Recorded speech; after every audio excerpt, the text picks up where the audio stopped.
Bonjour à toutes et à tous. Heureux de vous retrouver pour une nouvelle semaine de Sens Public sur Public Sénat. 90 minutes de débat, de reportage et d'analyse. 90 minutes pour donner du sens à l'actualité grâce à nos experts. Et voici le sommaire de ce 26 septembre. Julien Bayou démissionne de son poste de secrétaire national d'Europe Écologie Les Verts. C'est Kafka à l'heure des réseaux sociaux, dit le député de Paris. Son avocate a rappelé l'absurdité de sa situation cet après-midi. Julien Bayou a quitté ses fonctions du Parti écologiste et démissionné de la présidente du groupe à l'Assemblée pour pouvoir se défendre en toute liberté contre des accusations dont il ignore tout et contre les ragots, rumeurs et autres mensonges qui gangrènent notre vie démocratique. Cette histoire marque-t-elle l'échec des cellules d'écoute contre les violences sexistes et sexuelles au sein des partis politiques? On en débattra tout à l'heure. C'est une très nette victoire pour Giorgia Meloni et ses alliés de droite et d'extrême droite en Italie. Quelles seront ses premières réformes? La future présidente du Conseil des ministres va-t-elle calmer le jeu avec l'Union européenne alors que son pays est l'un des plus endettés du continent? Ne ratez pas l'analyse de nos experts dans 45 minutes. Mais d'abord, l'autre actualité politique de ce lundi, c'est la présentation du projet de loi de financement de la sécurité sociale en Conseil des ministres. Ce matin, pas d'amendement sur l'allongement de l'âge de la retraite. Pour l'instant, la question de la méthode n'est pas encore tranchée par l'exécutif. Jérôme Rabier. Les impatients en seront pour leurs frais. On ne sait pas encore si le gouvernement compte réformer les retraites dès cet automne. Mais cela ne devrait plus tarder, comme l'a confirmé ce matin la Première ministre. On en parle cette semaine avec les responsables de la majorité et on fera part de la décision que nous prendrons avec le président de la République d'ici la fin de la semaine. Pourquoi d'ici la fin de la semaine et pourquoi pas la semaine dernière? Parce qu'on cherche la meilleure voie pour, je vous dis, à la fois mettre en œuvre cette réforme rapidement, à l'été 2023, en même temps avoir laissé la place au dialogue. Mercredi soir aura donc lieu un dîner au sommet réunissant exécutifs et chefs de la majorité avant une décision vendredi. En attendant, le gouvernement reste sur un en même temps tout macronien. Nous mettrons également en œuvre une réforme des retraites. Nous pourrons le faire de manière juste, à un rythme raisonnable, en garantissant l'efficacité de cette réforme qui doit permettre de financer notre modèle de protection sociale. Si le gouvernement ne veut pas abattre ses cartes en ce début de semaine, les opposants sont eux déjà prêts, y compris la CFDT. Le faire rapidement, loose day d'une certaine manière dans un amendement PLFSS, c'est inacceptable pour la CFDT. On a besoin d'un vrai sujet, un vrai débat. Le choix éventuel du gouvernement de passer par un amendement au projet de loi de financement de la sécurité sociale est même dénoncé par des alliés du président, comme François Bayrou du MoDem.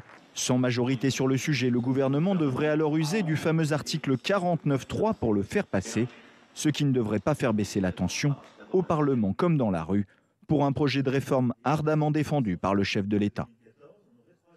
Et pour débattre d'abord de cette réforme des retraites, la méthode et le fond, je vous présente mes invités. Anne-Sophie Alsif, bonsoir, bienvenue. Vous êtes chef économiste du cabinet de conseil BDO France. Pablo Piovivien, bonsoir et bienvenue. Rédacteur en chef de la revue Regard. Éric Delannoy, bonsoir, bienvenue. Économiste et président fondateur de Tenzing Conseil. Et Mathieu Croissando, éditorialiste politique. Bonsoir. Mathieu, bienvenue à vous aussi. Alors, on vient de le voir, la décision n'est toujours pas prise sur la méthode. Anne-Sophie Alsif, est-ce que vous seriez surprise quand même, on va parler du fond après, mais qu'Emmanuel Macron choisisse le passage en force, malgré, il y en a eu plusieurs, toutes les mises en garde, notamment venues de son propre camp?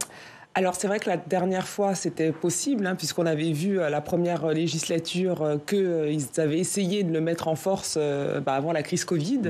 Là c'est vrai qu'il n'y a plus la majorité absolue à l'Assemblée, donc ça change énormément. À mon sens, l'idée, ça va quand même être avoir un consensus avec les partenaires avant de passer en force, parce que ce serait peut-être la dernière échéance avant. Mais c'est vrai que politiquement, je pense qu'il perdrait beaucoup de points, notamment par rapport à toutes les mesures pro-pouvoir d'achat qui vont sûrement avoir lieu l'année prochaine. Donc il lui faudra une majorité, il lui faudra avoir du soutien. Griller toutes ces cartouches maintenant, ça paraît peu probable. Pablo Piovivien, est-ce que ça changera quelque chose? Est-ce que ça changerait quelque chose à la mobilisation syndicale, notamment de ceux qui sont opposés à une réforme des retraites? Est-ce qu'on passe en force ou pas? De toute façon, ils descendront dans la rue. D'ailleurs, ils vont déjà descendre une première fois cette semaine. Oui, c'est assez paradoxal, parce qu'en fait, peu importe la méthode, qu'elle soit brutal par le passage via le PLFSS ou que ça soit dans le cadre d'un projet de loi normal avec un grand débat au Parlement, etc. Dans les deux cas, en fait, vous avez potentiellement en fait des mobilisations, notamment sociales. C'est juste qu'elles seront pas tout à fait du même ordre. Vous pensez que ça change la donne quand même? Un amendement dans le PLFSS, il y a beaucoup moins de débats, ça passe beaucoup plus rapidement, c'est débattu en l'espace de quelques minutes. Enfin, un amendement, ça peut être très très rapide. Contrairement à un projet de loi où il y a un passage en commission, la navette, etc.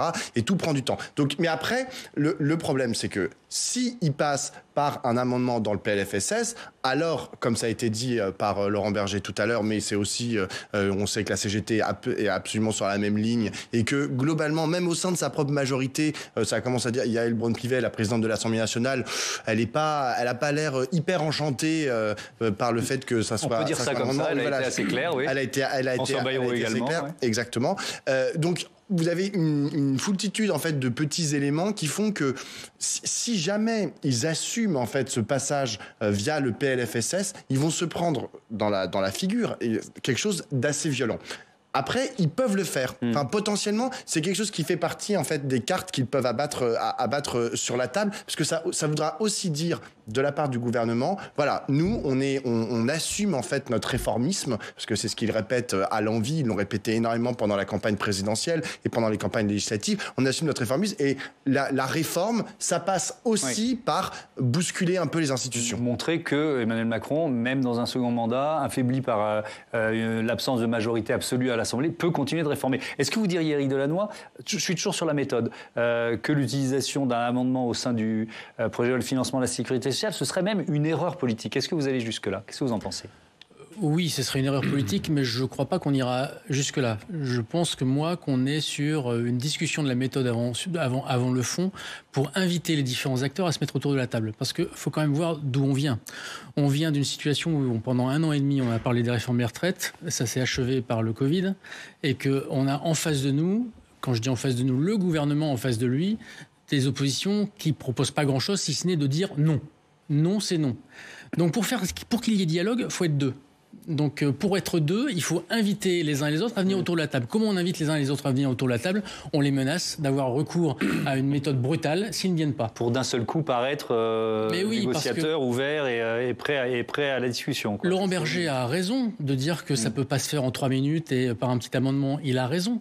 Simplement, il faut venir avec des propositions. Avez-vous entendu beaucoup de propositions alternatives par rapport à une réforme qui a été annoncée il y a 5 ans, qui a été conduite pendant 2 ans et qui a été réannoncée au moment de l'élection présidentielle? Il n'y a pas beaucoup de propositions sinon de dire non. Avec quelquefois d'ailleurs des arguments juste hallucinants, de dire 40 années de cotisation pour des gens qui... Il y a quand même eu dans la première tentative de réforme, il y a eu des débats longs et tout le monde a pu s'exprimer, les syndicats y compris. Oui, des débats longs, mais enfin, on est passé, je vous rappelle, d'une réforme structurelle, réforme à point, à une réforme paramétrique. On va y revenir. Donc on a changé de paradigme. Oui. Donc là, ce qui serait intéressant, c'est de revenir sur qu'est-ce qu'on veut faire en fait sur le fond. Donc on va revenir sur le fond. Il me semble important, mais il me semble que commencer par la forme, c'était pour moi une tactique politique pour dire on a besoin de dialogue, on a besoin de gens autour de la table. Alors, on a entendu, mais en version courte, on va dire ça comme ça, Laurent Berger dans le sujet d'ouverture de ce débat. Et comme on en parle les uns les autres, je vous propose de l'écouter un peu plus longuement. Donc, c'était ce matin sur Europe 1. Il y a effectivement cette petite phrase sur attention à ne pas passer en loose day. Le sujet des retraites, c'est pas qu'un sujet budgétaire. C'est un sujet social qui a un lien avec le travail et un sujet sociétal, ce qu'on veut faire dans notre société.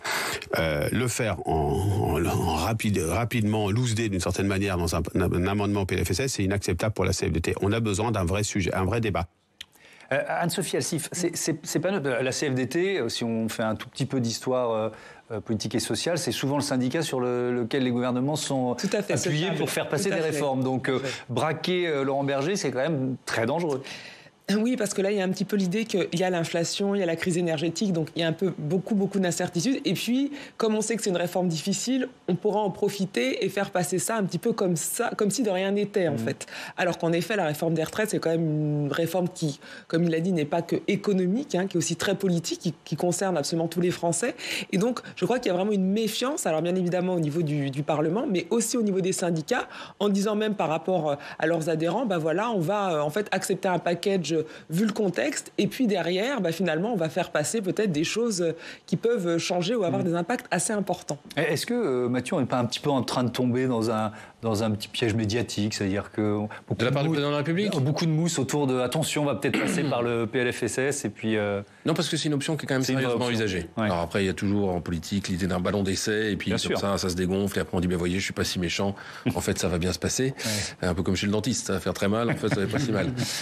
Mais là, on n'est pas quand même là-dedans parce que c'est une option qui est envisagée. Si on raisonne d'un point de vue purement d'opportunité politique, j'allais dire cynique, de l'intérêt personnel, il y a tous les risques qu'a très bien décrit tout à l'heure Pablo, mais sur l'opportunité politique pour Emmanuel Macron, il peut se dire une chose, c'est que de toute façon, il s'agit de bouger des paramètres, donc ça peut se faire dans un amendement, puisqu'en gros les seuls paramètres qu'on va bouger, c'est soit la durée de cotisation, soit l'âge légal de départ en retraite.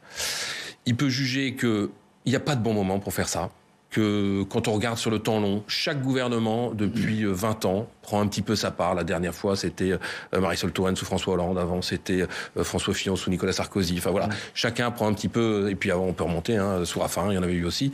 Chacun prend un petit peu sa part sur la durée de cotisation. Et puis se dire, le 49.3, de toute façon, il est gratuit, on sait que c'est limité l'usage du 49.3. Oui. Vous pouvez l'utiliser, j'allais dire gratuitement, c'est-à-dire sans manger vos crédits pour le budget, donc le budget et budget de la sécurité sociale. En revanche, donc une fois pour le budget et une fois pour le budget de la sécurité sociale. Si vous le faites pour un autre texte, vous avez droit qu'à une fois par an. Donc il peut se dire comme ça, je fais d'une pierre deux coups, je n'utilise pas mon crédit 49.3 et je le fais là. Et puis surtout, le raisonnement qui tienne, c'est il n'y a pas de bon moment. Au début de l'année prochaine, les gens vont recevoir leur facture d'énergie, ils vont voir que ça augmente, ils seront de mauvaise humeur, ils seront autant de mauvaise humeur qu'avant. Et puis dernière chose, les partenaires sociaux ne bougeront pas, c'est vrai. Laurent Berger la CFDT a toujours accompagné les réformes des retraites, mais avec des mesures complémentaires. Donc c'était, on accepte la hausse, mais en tenant compte des carrières longues, de la pénibilité, des choses comme ça.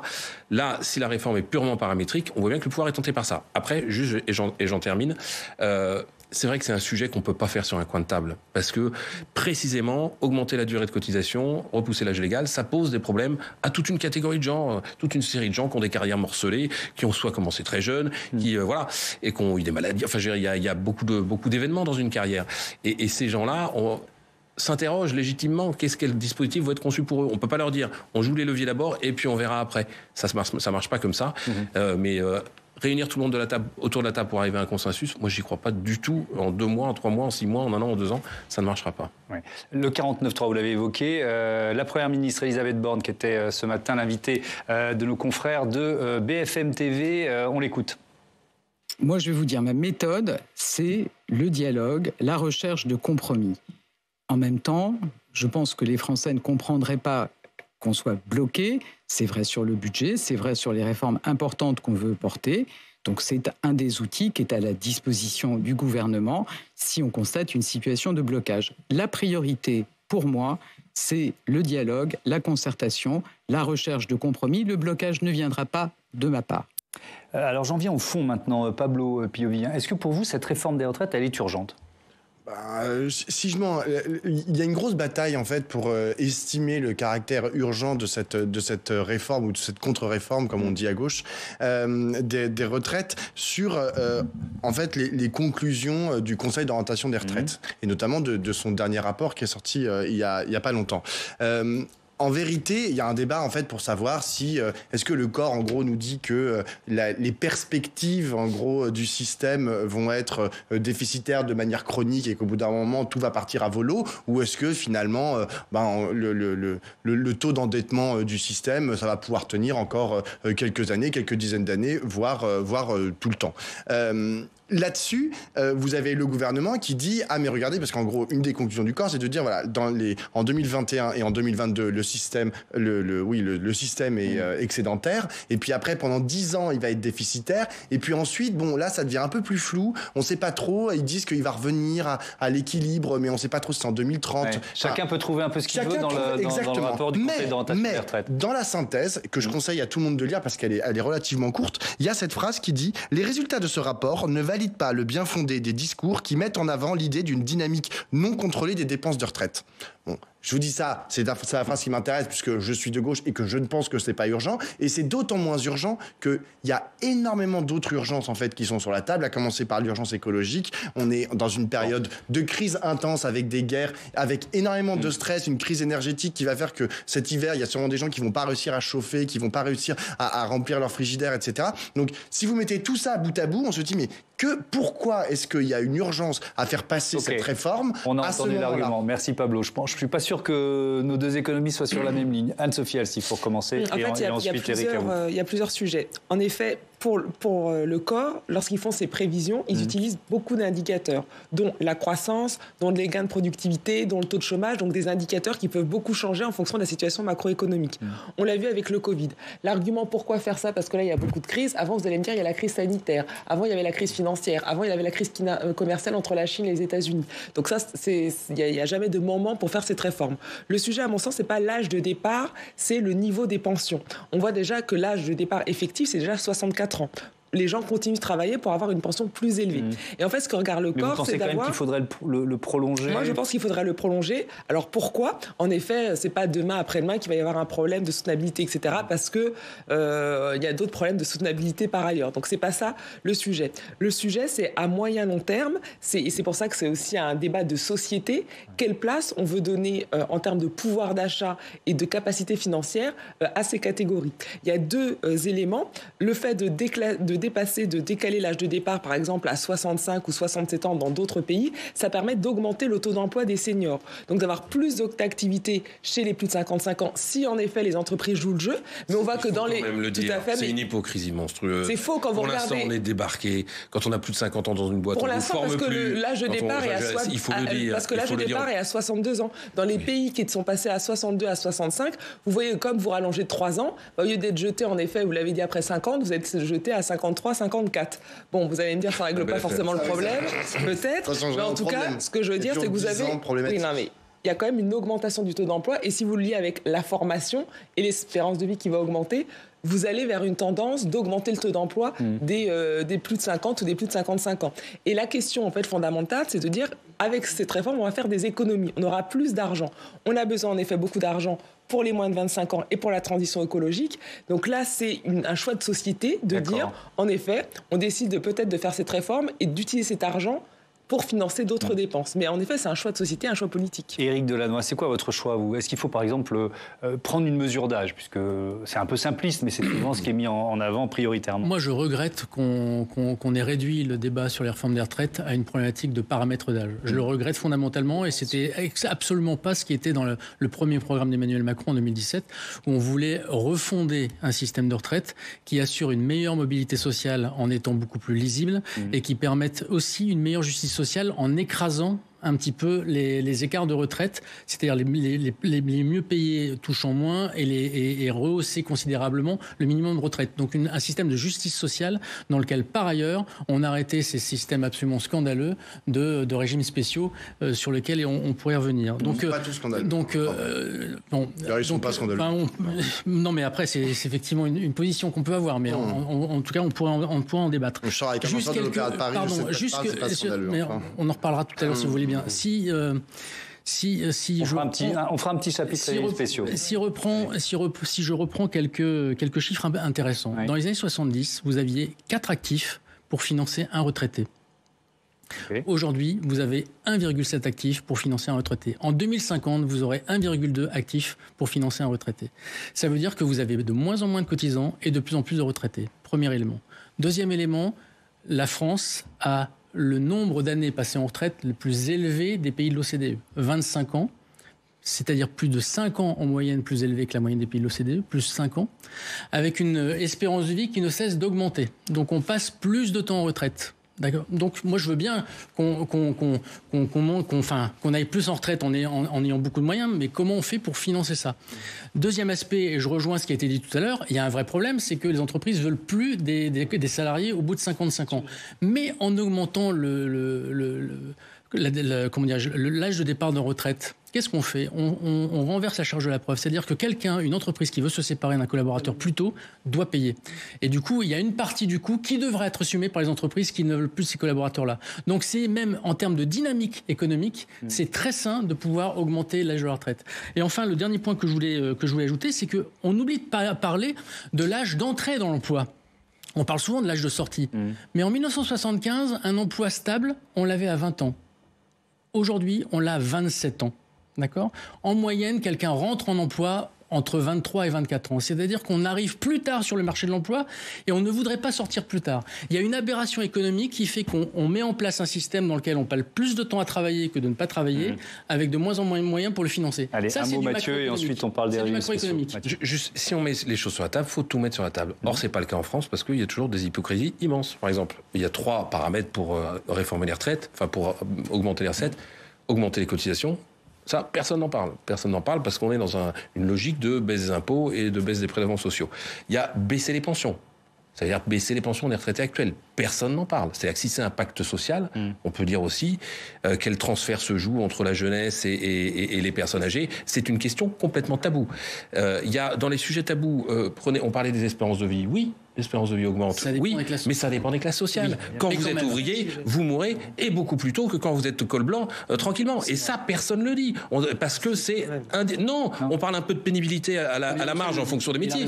Mais je veux dire, on meurt beaucoup plus jeune quand on est ouvrier. Donc il faut le dire aussi. Et l'espérance de vie en bonne santé, elle est en dessous de 60 ans pour plusieurs... Allez, il y a plein de thèmes à aborder, mais je tiens à ma promesse. Non, on va faire un petit chapitre sur les régimes spéciaux. Je vous entends l'un et l'autre. Pablo. Oui, pourquoi vous dites que c'est pas vous disiez quoi, un scandale ? Non, mais il y a certains régimes spéciaux qui ont un véritable scandale. Tout d'un coup, c'est certain. Mais ce que je veux dire, c'est que les régimes spéciaux, en fait, sont des conquis sociaux. Vous avez différentes branches. Quand on est en situation de monopole, on peut avoir des conquêtes sociales. Non, et quand on est dans une situation, en fait, quand la société est dans un état de stress comme c'est actuellement, parce qu'en fait, ce dont vous parlez depuis tout à l'heure, en fait, c'est une société idéale où il y aurait le plein emploi, où les gens seraient bien rémunérés, etc. Pour les cadres. Globalement, on pourrait être en situation de plein emploi. Mais oui. Enfin, aux alentours de 5%, on est en situation de plein emploi. Mais on n'est pas autour de 5%. On est à 7,5. On est à 7,5 et ensuite vous avez tous les gens qui sont en fait pas dans les chiffres du chômage, mais qui aujourd'hui n'ont pas d'emploi. Bon, donc vous dites c'est un conquis social. Ce sont des conquis sociaux. Chaque branche, chaque secteur qui bénéficie d'un régime spécial, en fait, ils ont gagné des choses. Moi, je pense qu'il vaudrait mieux s'aligner en fait sur ces régimes spéciaux, s'en inspirer, pas forcément s'aligner. Si je prends l'Opéra de Paris, tout le monde ne va pas partir à 42 ans. Mais qu'est-ce que vous allez faire avec un danseur de l'Opéra de Paris? Vous allez lui dire allez travailler jusqu'à 65 ans ou 66 ans? Non. Je prends juste le régime spécial de la RATP. Les conducteurs partent à 52 ans en moyenne avec une retraite qui est supérieure de 25% aux autres salariés du secteur des transports privés. Alors on peut dire que c'est effectivement des conquêtes sociales, c'est tout à fait vrai, mais simplement parce que c'est en situation de monopole. Et qu'en situation de monopole, on est plus sur les intérêts catégoriels que sur les intérêts communs. Et le problème, c'est qu'il faut revenir sur de l'intérêt commun et pas sur l'intérêt catégoriel. Là, c'est vraiment le piège dans lequel on tombe, c'est-à-dire de mettre en opposition différentes catégories. C'est surtout pas ça. En effet, pourquoi il y a eu ces régimes spéciaux? Parce que dans le public, souvent vous gagnez moins pendant votre carrière et donc vous avez plus d'avantages, on va dire, sociaux, de partir plus tôt, donc des avantages en nature, alors que dans le privé, en effet, vous aviez un salaire plus important. Ce qui se passe, c'est très difficile, on va dire, la pilule à avaler, c'est que souvent, à même qualification, les salariés du privé, notamment faiblement ou très peu qualifiés, ont beaucoup plus de précarisation en termes d'emploi, en termes de retraite, etc., que le même type de personnes ayant la même qualification dans le public. Oui, mais pourquoi ne pas s'aligner sur le public plutôt que d'aligner tout sur le privé? Mais parce qu'on est incapable de financer. Non, c'est un petit peu plus complexe que ça. Oui, donc là, le problème, c'est que pour faire passer, en effet, il y a vraiment l'idée toujours de faire des efforts 50-50. Donc le privé va vous dire, d'accord, on est d'accord de financer les régimes spéciaux qui sont déficitaires, mais de l'autre côté, à ce moment-là, vous avez raison, il faut revoir le taux d'indemnisation ou avoir des avantages pour ces personnes du secteur privé. Exactement. Et le problème, c'est que c'est un peu juste, parfois, l'image qu'il peut y avoir, mais c'est pas forcément économiquement vrai, de dire, on garde les régimes spéciaux un petit peu cette niche, et puis le reste, on s'en fiche. Et donc pour des personnes qui ont eu vraiment une paupérisation dans leurs conditions de travail, eh bien, il y a vraiment l'idée de se dire moi j'ai perdu en salaire, je me suis fait en effet virer parce que mon usine a fermé et en plus je perds au niveau de la retraite. On termine là-dessus pour ce premier chapitre. On va maintenant parler du budget, le budget 2023 qui a été présenté ce lundi en Conseil des ministres. Steve Jourdain, vous pouvez nous rejoindre sur ce plateau. Bienvenue Steve, bonsoir. Quelle est la philosophie générale de ce budget ? Protéger le pouvoir d'achat des Français, c'est l'idée qui est mise en avant par le gouvernement. C'est d'ailleurs le titre de cette loi de finances 2023, protéger les Français et aller vers le plein emploi. L'objectif du gouvernement, c'est de lutter contre l'explosion des prix de l'énergie et plus généralement contre l'inflation. Une inflation que Bruno Le Maire évalue à 6% pour l'année prochaine. Écoutez-le. Notre prévision est du reste que l'inflation restera à un niveau élevé dans les mois qui viennent, autour de 6%, avant de baisser, comme nous l'avons annoncé à plusieurs reprises, dans le courant de l'année 2023, autour de 4%. Dans ce contexte, je veux souligner à quel point l'économie française résiste. Elle résiste sur le front de la croissance, qui devrait atteindre 2,7% en 2022, et que nous anticipons positive à 1% en 2023. Une prévision de croissance très optimiste. La Banque de France table, elle, sur une croissance de seulement 0,5%. L'OCDE prévoit une croissance de 0,6% en 2023. Et de manière générale, le Haut Conseil des finances publiques juge exagérément optimiste les prévisions du gouvernement, Thomas. Alors, pour lutter contre l'inflation, quelles sont les principales mesures proposées par le gouvernement ? 2 grandes mesures ont été annoncées. Il y a tout d'abord la prolongation du bouclier tarifaire. La hausse du prix du gaz et de l'électricité sera limitée l'année prochaine à 15% au lieu de 120%. Coût total de la mesure, 45 milliards d'euros. Autre mesure pour le pouvoir d'achat, l'indexation sur l'inflation de l'impôt sur le revenu. Un mécanisme qui empêchera notamment que les salariés qui ont bénéficié de hausse de salaire n'aient à payer plus d'impôts l'année prochaine. Coût de cette mesure pour nos finances publiques, 6 milliards d'euros. Et puis alors, comme chaque année lors de la présentation du budget, on a vu fleurir pas mal de communiqués de ministres. Il y a les gagnants et les perdants. Voilà, on va commencer avec les perdants. Ils sont au nombre de 3. Le ministère des Anciens Combattants voit son budget diminuer pour l'année prochaine, moins 200 millions d'euros. C'est aussi le cas de la mission France 2030 qui se voit privée d'1 milliard d'euros. Il y aura aussi des coupes budgétaires et des coupes et des diminutions d'effectifs au ministère de l'économie. Et puis, du côté des gagnants, le grand vainqueur, c'est le ministère du Travail qui voit son budget augmenter de 6,7 milliards d'euros.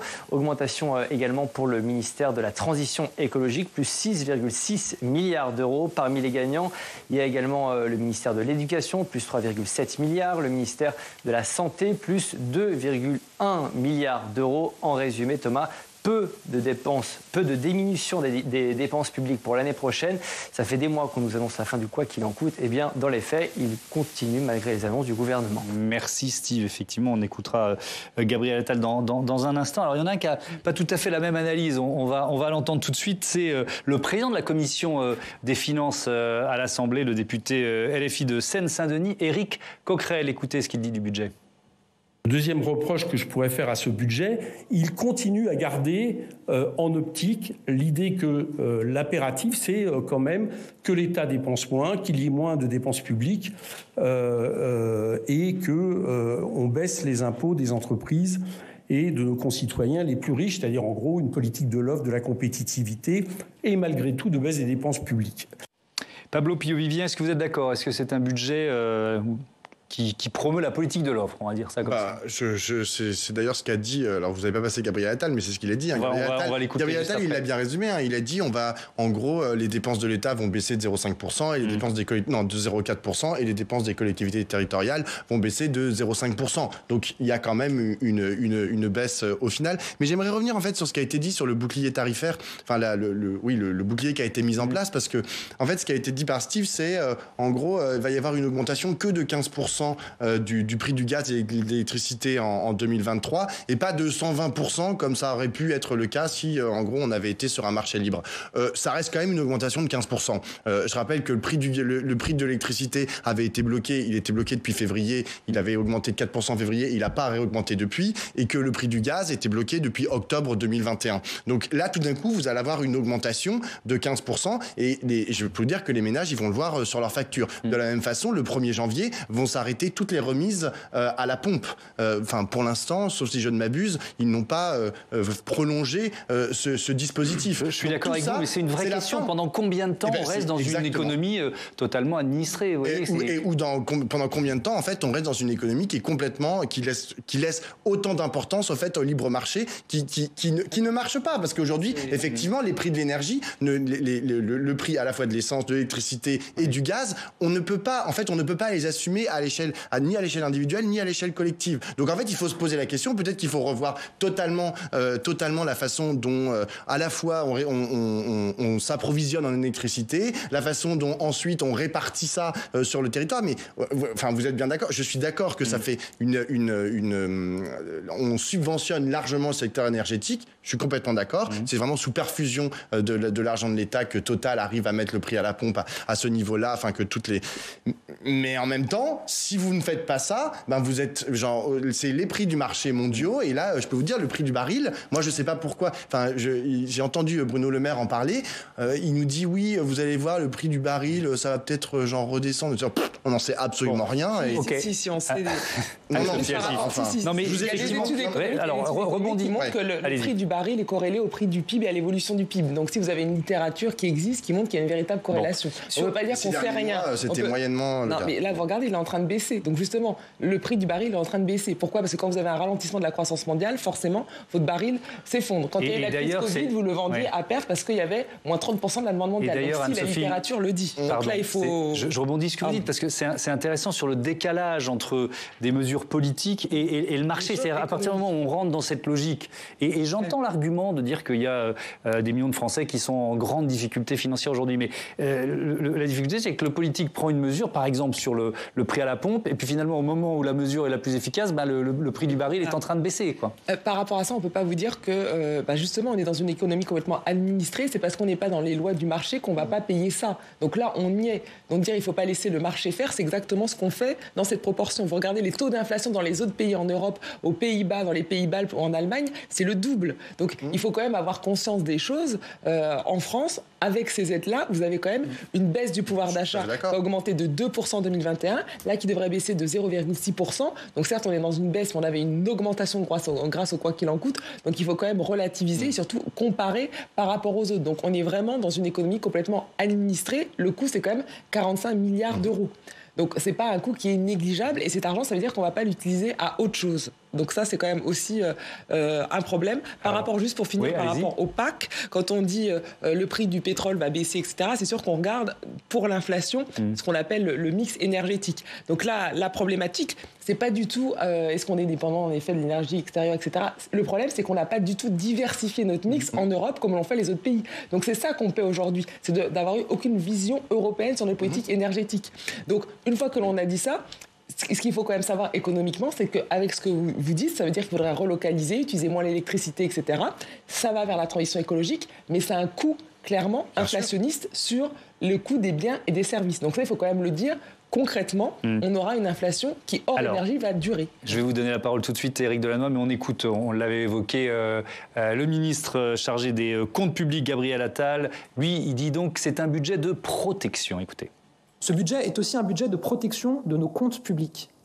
Nous sommes sortis du quoi qu'il en coûte. Et j'ai eu l'occasion de dire déjà que nous étions passés au combien ça coûte. Ça veut dire quoi ? C'est-à-dire que nous avons un cadre. 5% de déficit à ne pas dépasser l'an prochain. Je rappelle que nous avons réduit le déficit public ces dernières années. Il était de près de 9% en 2020, 6,4% en 2021. Il est de 5% cette année. Il sera à nouveau de 5% l'an prochain. Nous agissons avec un cadre. Protéger nos finances publiques, ça veut dire que toute dépense doit être évaluée. 1 euro dépensé est 1 euro raisonné, est 1 euro évalué, est 1 euro immédiatement utile à la protection des Français. Éric Delannoy, ce budget, on aurait peut-être dû presque commencer par là. Il repose sur une prévision de croissance de 1% l'an prochain. Et on l'a vu grâce à Steve Jourdain, c'est sans doute optimiste, voire très optimiste. On va voir ressortir les critiques du budget insincère, on entend ça à peu près chaque année. Oui, chaque année, donc il faut bien prendre des hypothèses. On est parti d'une croissance qui était à 6,5 en sortant du Covid, il est maintenant à 2,5, c'est vrai que ça décroît. En fait, la vérité, c'est qu'on ne sait pas du tout vers quoi ça va aller. Donc il faut bien prendre une hypothèse et la figer à partir du moment où on constate aujourd'hui que finalement, les entreprises vont très bien. Et il faut le savoir que les records, les bénéfices n'ont jamais été aussi importants et que donc il y a matière à investissement et il faut éviter de casser les anticipations et le bien-être des entrepreneurs en évitant d'être dans un catastrophisme insupportable. Donc on est sur un budget que moi je qualifie d'équilibriste en fait, parce que des injonctions contradictoires. C'est une somme d'injonctions contradictoires où on veut protéger les Français, ça revient tout de suite, enfin tout le temps. Alors moi je déteste cette dialectique de protéger les Français.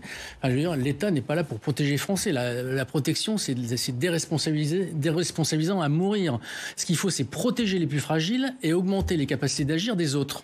Ça devrait être ça, l'objectif de donc l'État. Cibler, en fait. Donc il faut cibler. Or, en fait, on ne cible pas beaucoup. Il y a eu une dialectique du ciblage qui avait été mise en place, qu'on n'entend plus d'ailleurs dans la dialectique d'aujourd'hui, qui pourtant était importante. Alors, il est vrai que Bercy a travaillé sur le ciblage et que c'est une véritable usine à gaz. Par exemple, pour le coût de l'essence, le coût des carburants. Comment on fait pour savoir que quelqu'un qui va à la pompe mérite d'avoir un prix plus faible ou plus important? Donc, il y a une difficulté technique qui fait que le ciblage est compliqué. On aurait pu néanmoins laisser dériver les coûts de l'énergie et augmenter considérablement le chèque énergie. Le seul problème, c'est qu'en faisant ça, c'est très impopulaire parce que ça donne le sentiment d'un assistanat. Il y a encore les procès stupides autour de « mais si on donne de l'argent aux ménages, ça va pas être fait pour ce pourquoi c'était fait, etc., etc. » Donc ils ont préféré... Attendez, juste pour bien comprendre, il fallait laisser filer les prix de l'énergie et aider ceux qui en avaient vraiment besoin avec le chèque énergie. C'est ça. En boostant le chèque énergie, en l'élargissant et en le boostant de manière à avoir une véritable offre ciblée positive et non pas finalement quelque chose qui va vers tout le monde. Parce que finalement, moi, il y a un point sur lequel je ne peux pas être en désaccord avec Jean-Luc Mélenchon, pour une fois, c'est qu'aujourd'hui, les fonctionnements du marché sont terrifiants sur le marché de l'énergie. Il faut savoir que sur l'ensemble des contrats qui sont passés par les brokers en énergie, moins de 5% de ces contrats-là donnent lieu à une livraison physique d'énergie. Le reste, c'est des échanges de contrats. C'est de la spéculation. C'est de la spéculation. Alors moi, je ne condamne pas la spéculation dans ce cas-là de gestion de la liquidité pour permettre de faire en sorte que les approvisionneurs et ceux qui vendent puissent se servir en temps réel. C'est très important, la spéculation, quand elle est encadrée. Et on pourrait l'encadrer, sauf que personne ne s'y met. Pourquoi personne ne s'y met? Parce que ça ne dépend pas de l'Europe. La plupart des brokers sont aux États-Unis, que les États-Unis, en fait, dans la situation actuelle, se lavent les mains. Enfin, ils gagnent beaucoup d'argent. Ils vendent leur gaz de schiste, ils vendent leur pétrole de schiste. Tout va bien pour les Américains. C'est l'Europe qui souffre. Et on n'a aucun moyen de limiter la spéculation qui, à mon avis, et là c'est une spéculation personnelle, compte pour à peu près 90% de la hausse des prix de l'énergie aujourd'hui. Voilà, le problème il est là. Et on n'a aucun moyen de réguler ça parce que c'est le fonctionnement du marché. Et on a beau dire sur tous les tons, y compris en beuglant, comme certains peuvent le faire, qu'il faudrait changer les règles de la spéculation. Je suis désolé, aller dire ça à Biden, aller dire ça aux brokers, faites de la régulation mondiale quand on n'a pas été... L'Europe n'a pas le pouvoir de reprendre ça. Mais non, on n'a aucun pouvoir. La France a ceci de particulier qu'on a une quasi-autonomie énergétique par rapport aux autres pays grâce au nucléaire, qui a été démantelé dans ces 30 dernières années et qu'on a du mal à remettre en place. D'accord ? On en a fait vraiment un gâchis considérable par rapport à des lobbies écologiques qui n'ont pas vu l'aspect systémique de la chose. Mais aujourd'hui, l'Espagne s'est très bien débrouillée en développant le renouvelable. Les Allemands ont totalement foiré leur politique énergétique. Et nous, on n'a pas vu qu'on avait un trésor dans les mains qu'on n'a pas entretenu, qui s'appelle le nucléaire. Ce qui nous aurait considérablement aidé dans la gestion. Oui, en ce moment, ça devrait être l'âge d'or du nucléaire français. On devrait avoir échappé à cette crise grâce au nucléaire. Bon. Ça prendra 15 ans. Un dernier mot sur le budget, Anne-Sophie Alsif, parce qu'on a assez peu employé le terme de récession. Or, c'est quand même peut-être ça l'obsession du gouvernement avec ce budget. Alors, éviter la récession. Tout à fait. Alors, normalement, pas en France, parce qu'on dit on est à 1%. Par rapport à la Banque de France, moins 0,5 plus 1%, c'est une échelle, une fourchette. Oui. Donc là aussi, c'est vrai que quand on fait de la prévision en fourchette, c'est plus facile. Donc, il y a un risque de récession. Pourquoi ? Parce que l'Allemagne est dans une situation très compliquée. Là, il y a vraiment un risque de récession fort en Allemagne. Le Royaume-Uni, n'en parlons pas. Donc, c'est vrai que deux grandes économies en Europe en récession, ça peut vraiment avoir un impact. Par effet domino. Exactement. Mais c'est vrai que là aussi, nous, on tient, on va dire, un peu mieux. Et vous dites tout va bien aux États-Unis. Non, quand même, tout ne va pas bien aux États-Unis. Aussi, quand on parle de risque de récession, c'est quand même plus chez eux. Oui. Donc là, bien évidemment, ça aura un impact mondial. Donc oui, il y a ce risque. Après, le risque est à nuancer. C'est vraiment au niveau... C'est pas le même problème. Le vrai sujet, c'est les politiques monétaires. On voit qu'on a des hausses des taux. Et le sujet, c'est est-ce que ça va pouvoir juguler l'inflation tant en Europe qu'aux États-Unis? Oui ou non? Comme on est resté pendant 10 ans dans des taux très, très, très bas, eh bien, aujourd'hui, une interrogation de se dire est-ce que ces banques centrales sont encore assez solides pour pouvoir avoir un impact sur l'inflation? Et là, si la crédibilité est entamée et qu'il n'y a pas vraiment d'impact, c'est là où il y aura vraiment un risque de récession. Allez, le dernier thème de notre débat d'actualité, c'est la démission de Julien Bayou de son poste de secrétaire national du parti Europe Écologie Les Verts. Il l'a annoncé par communiqué ce matin. Je vous en lis un extrait. Vous le savez peut-être, je suis accusé de faits qui ne me sont pas présentés, dont mes accusateurs et accusatrices disent qu'ils ne sont pas pénalement répréhensibles et dont je ne peux pour autant pas me défendre puisqu'on refuse de m'entendre. C'est Kafka à l'heure des réseaux sociaux.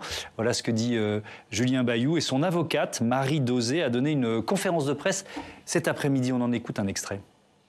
Ce vulgaire déballage est indigne d'une société aussi avancée que la nôtre et Julien Bayou constate avec amertume et colère l'instrumentalisation du juste combat contre les violences sexuelles et sexistes à des fins politiques.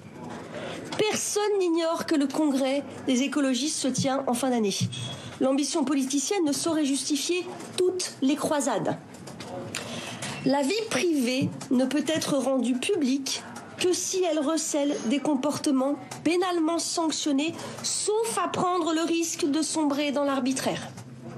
Or, c'est précisément cette barrière qui vient d'être franchie avec une désinvolture au bas mot inquiétante. Cette rupture entre Julien Bayou et son ancienne compagne pourrait sans doute, en tout cas c'est mon avis, dû rester d'ordre privé, mais elle pose une vraie question, Mathieu, celle de ces cellules d'écoute sur les violences sexuelles et sexistes qui ont été mises en place dans les partis politiques. Oui, parce qu'on peut se demander au fond quelle est leur efficacité. On sait qu'elles étaient destinées à recueillir notamment la parole des femmes, à éviter que ne s'instaurent des systèmes de violences sexuelles ou sexistes, ou plutôt, comme on dit maintenant, des violences systémiques, ce qui revient au même. Pourquoi ? Parce que les partis politiques sont des organisations qui favorisent l'emprise, qui favorisent le culte du chef, qui favorisent l'omerta. Bref, tout ça fait un terrain quand même assez propice. Plusieurs partis s'étaient donc dotés de ces cellules internes. Europe Écologie Les Verts, les premiers, dans le sillage de l'affaire Bopin. Le PS, le Parti communiste, LFI. On notera au passage que tous les scandales qui déchirent aujourd'hui ces mouvements ont surgi à gauche, et pour cause. Seule la gauche s'est dotée de pareilles structures. Dans les autres mouvements de l'autre côté de l'échiquier politique, c'est toujours circulé, il n'y a rien à voir.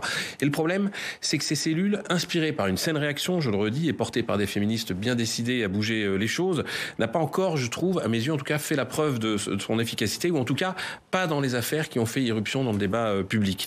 On rappelle qu'avant que les projecteurs ne se braquent sur les écolos, pas moins de 4 personnalités de la France insoumise, et non des moindres, ont été mises en cause, et que d'autres noms circulent, et tout ça en 5 mois de temps seulement. Alors, qu'est-ce qui ne fonctionne pas selon vous ?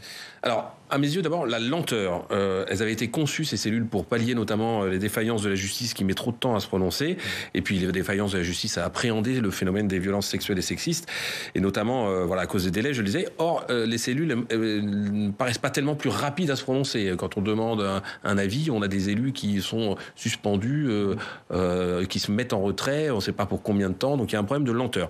Il y a un problème d'opacité ensuite, pour des raisons qui sont bien compréhensibles. Celles des femmes qui ne veulent pas témoigner à visage découvert des violences qu'elles ont subies, donc ça c'est très bien, mais pour des raisons parfois moins avouables aussi, comme la tentation de laver son linge sale en famille, à l'abri des regards.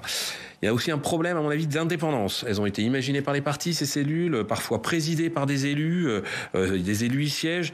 Elles n'échappent pas aujourd'hui ni aux soupçons de protection des camarades, ou à l'inverse, et on le voit ici dans l'extrait que vous avez passé, ni aux soupçons de règlement de compte interne ou de positionnement politique.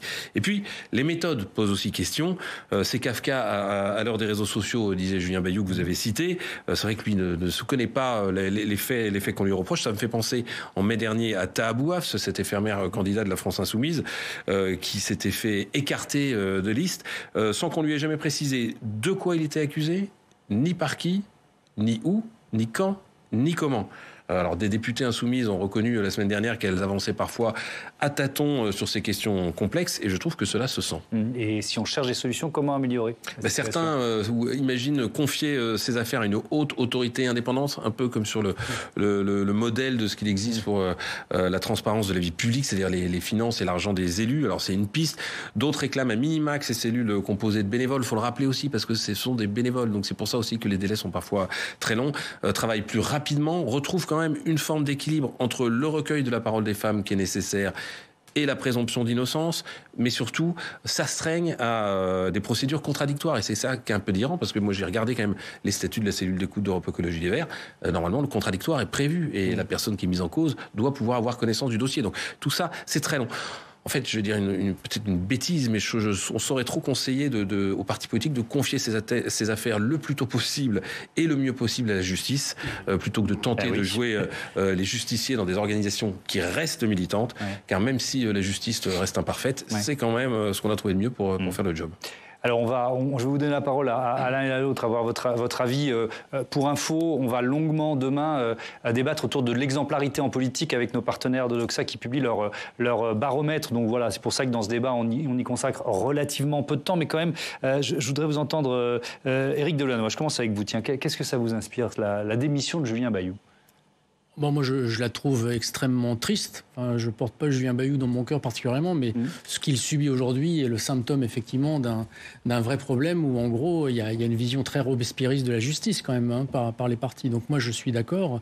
Moi, je refuse de dire qu'on met des cellules de soi-disant de justice parallèle sous prétexte que la justice est trop lente. La justice, sur des affaires comme ça, comme sur toutes les affaires, a besoin de son temps, et je ne parle pas là des problématiques de moyens, mais a besoin de son temps pour se faire une idée et pour pouvoir instruire. Ce n'est pas aux réseaux sociaux à faire la justice et à soumettre quiconque à la vindicte populaire. Donc, au même titre que je considère que ces cellules sont avant tout des espèces comment dirais-je, des repères de pureté pour des formes de sectes, autant je considère qu'il faut confier le plus vite possible ce type d'affaires à la justice. Point. Enfin, je veux dire, de mon point de vue, ça ne se discute pas. Tout le reste, c'est contre-productif. On fait de la justice parallèle, on est jugé parti, et donc ça ne fait que des débats sans fin. Pablo, puis Vivien, il faut peut-être remonter au point de départ de ce qui aboutit aujourd'hui, c'est-à-dire cette démission de Julien Bayou. C'est Sandrine Rousseau sur le plateau de C'est à vous, sur France 5, qui raconte qu'elle a entendu l'ex-compagne de Julien Bayou. Tout part de là, ou tout repart de là, parce que Julien Bayou lui-même avait dit il y a une enquête interne, et il voulait laisser le temps à cette enquête interne d'avancer. Il y a quand même, est-ce que finalement, comment je peux vous poser cette question, est-ce que Sandrine Rousseau est-elle pas en train de faire du mal à la cause qu'elle veut défendre avec cette histoire-là? Ce qu'a fait Sandrine Rousseau, c'est qu'elle a pris de court la cellule des violences sexistes et sexuelles d'Europe Écologie Les Verts, qui avait été saisie, je crois, en juin ou en juillet, et qui allait auditionner en fait l'ex-compagne de Julien Bayou. En faisant ça, elle donne le sentiment d'être dans la manipulation politique. Vous voyez ce que je veux dire? Le problème en fait auquel sont confrontés à laquelle est confrontée à la fois la justice, mais aussi ces cellules de lutte contre les violences sexuelles et sexistes. C'est pas que la justice est trop lente. La justice, elle est aussi trop lente, mais surtout, elle n'arrive pas à se positionner sur les questions. Ces problèmes. Oui, mais je sais même pas si elle doit pouvoir le faire, parce que le problème, c'est que lorsque vous avez des violences sexuelles et sexistes, il y en a qui sont caractérisées, il y a aucun problème. Si une femme arrive avec des bleus, etc., plusieurs fois, évidemment, il faut que la justice puisse dire le coupable, c'est le mari ou c'est le conjoint, etc. Mais le problème, c'est que lorsque c'est des problèmes de consentement, c'est-à-dire que en gros, vous avez une femme qui va voir, par exemple, la police ou qui va voir la cellule de lutte contre les violences sexistes et sexuelles et qui dit, moi, j'ai été abusée, j'ai pas donné mon consentement alors qu'il y a eu un acte sexuel. Et ça se passe dans un lit, dans une chambre fermée, etc. Comment vous voulez que l'État, à travers la justice, son bras armé de justice ou la police, aille vérifier qu'il y ait bien consentement à un moment-là? Pas plus la cellule interne d'un parti politique. Et en fait, il y a exactement donc il y en a dont c'est le métier, les juges, les policiers, les façon de les faire. Oui, mais donc qui aboutissent le plus souvent à classer. Ah oui, mais c'est ça aussi le problème. Oui, mais ça progresse. Non, ça progresse. Alors, ça progresse, mais moi je pense qu'il ne faut pas non plus que l'État mette une caméra dans toutes les chambres à coucher de France. C'est pas ça non plus l'objectif. Non, mais donc. Personne ne le réclame. Oui, mais parfois il y a que ça en fait qui pourrait dire que effectivement une femme n'a pas donné son consentement lors d'un acte sexuel. Et le problème. Dernier mot là-dessus. Exactement, dernier mot, parce que je pense que tout ça, c'est un problème en fait de philosophie. C'est que moi, je pense que ce qu'il faut faire avancer le plus, c'est les questions du féminisme, mais au sens philosophique et de pratique. Le féminisme, c'est pas juste un mot-clé en fait que peuvent utiliser les différents partis politiques comme un espèce de totem qu'ils agitent à chaque fois en disant oui, Europe Écologie Les Verts, c'est écologie, c'est écologiste, mais c'est aussi féministe. LFI, on est féministe, etc. C'est une pratique en fait au quotidien. Il y a des philosophes qui l'ont pensé. Il y a des femmes qui se sont battues pendant des dizaines d'années, et c'est ça, à mon avis, avant que d'essayer de savoir où est le droit, où est-ce qu'on fait, à quel moment on fait rentrer le droit, etc. Où c'est des questions qui sont excessivement compliquées. Je pense que c'est d'abord en fait sur la philosophie et sur les pratiques qu'il faut travailler. Merci beaucoup. Merci à tous les trois d'avoir participé à ce premier débat d'actualité.